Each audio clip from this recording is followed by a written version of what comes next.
Interview conducted by Angie Turner, senior reporter at the Microbial Alert with the diseased bacteria, Campylobacter.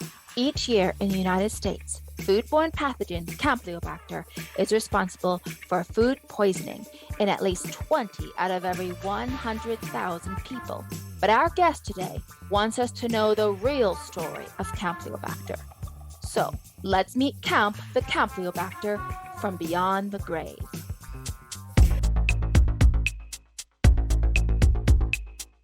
Thank you for agreeing to sit down with me, Camp. I understand that this will be a difficult discussion for you. If at any time you need to take a moment, please do not hesitate to ask. Thank you, Angie. Let's start with what led you to agree to talk with me today. It's not every bacteria who can sit down and recount the details of their death. I needed to do this to keep the memory of my friends alive. We can't have died for nothing. I understand. Can you tell me more about your friends? These are fellow Campylobacter bacteria, correct? Yes, that's right. Leo and Bacter were my two best friends. They deserve to have their names remembered. Yes, of course, Camp.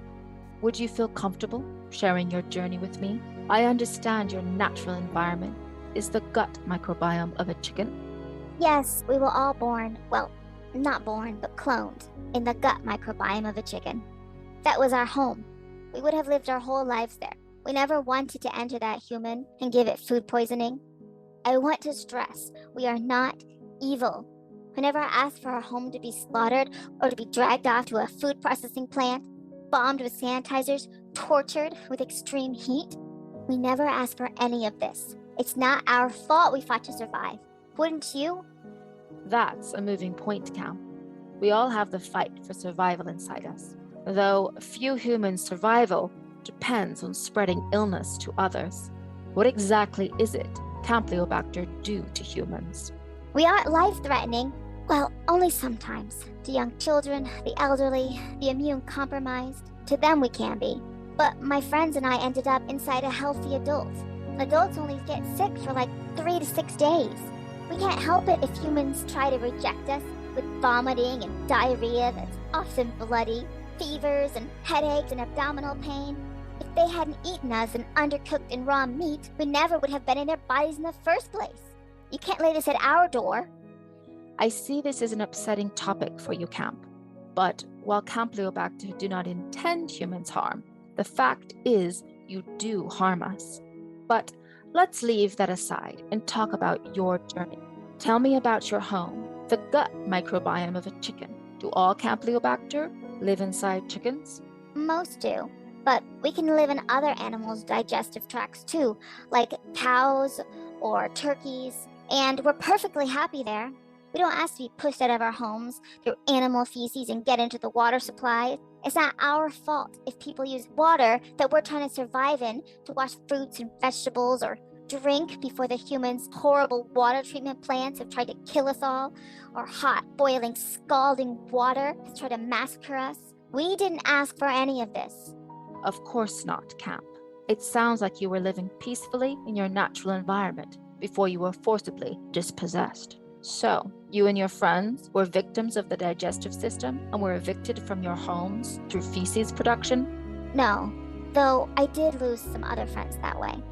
But my friends and I, well, our whole community of Campylobacter, were set on the road to destruction when our home, our chicken, was taken to the slaughterhouse. That must have been a terrifying experience. It was. You see, all Campylobacter know that we're going to die, or most of us, when our home is killed. Many of us survive for a time, but only for a time. Most Campylobacter's fate in the slaughtering house is to get thrown out with the chicken's guts.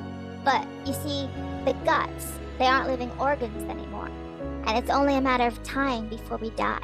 But sometimes we're offered a glimmer of hope, but it's a cruel hope, one that comes with terrible trials. Few survive. That is what happened to my friends and I.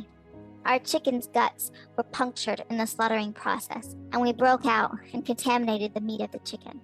What happened then? It doesn't sound like this was a boon for you and your friends. How could it be? We'd hardly settled into the meat before the humans did their best to kill us. biocides and sanitizing agents on every surface the chicken meat touched. Thousands of us were slaughtered without mercy. All humans cared about was their own survival. No thought to ours. We aren't people to them, just germs. I'm sorry you had to go through that camp. It sounds like you survived, though. What happened to Leo and Bacter? They both made it through the food processing plant with me. But we were the lucky ones, if you can call it lucky. It wasn't to last, though. The humans threw us with the meat into the freezer. The cold. You can't imagine cold like that. Cold sunk so deep into our cell walls we couldn't think. It's a Campylobacter's doom when only the desire to sleep is left.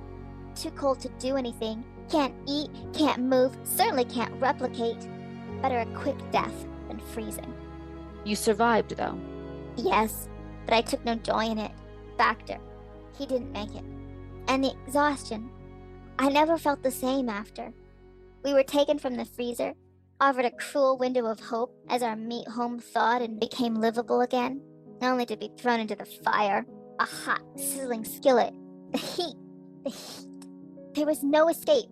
Everywhere we turned, there was hot oil and the walls of the frying pan imprisoning us in that hell. I don't know how I survived. So many dead, so few of us left. Only Leo and I remained from our original community. By this time, we had joined up with other types of bacteria for safety in numbers, and we survivors tried to stick together as we entered the human's body. But we were attacked on all sides. White blood cells brutally killing what few of us remained. The white blood cells. They're vicious, our bitterest enemy.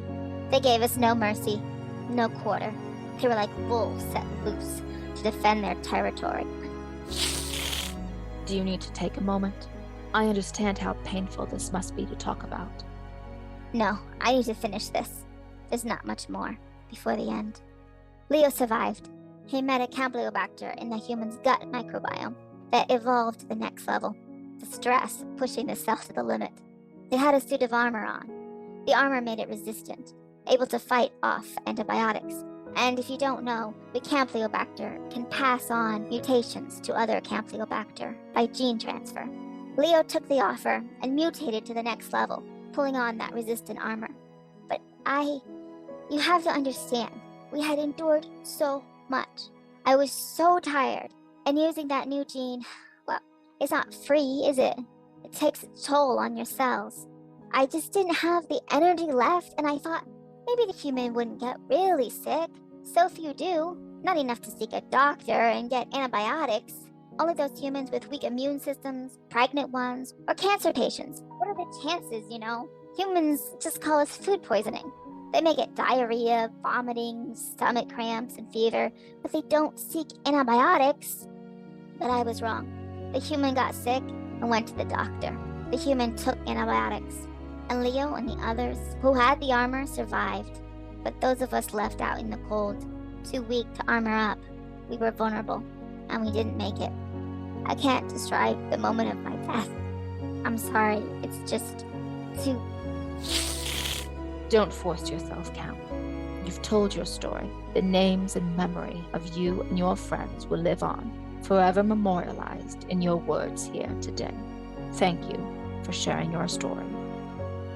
Angie Turner, interview with the deceased bacteria, Camp the Campylobacter. End recording.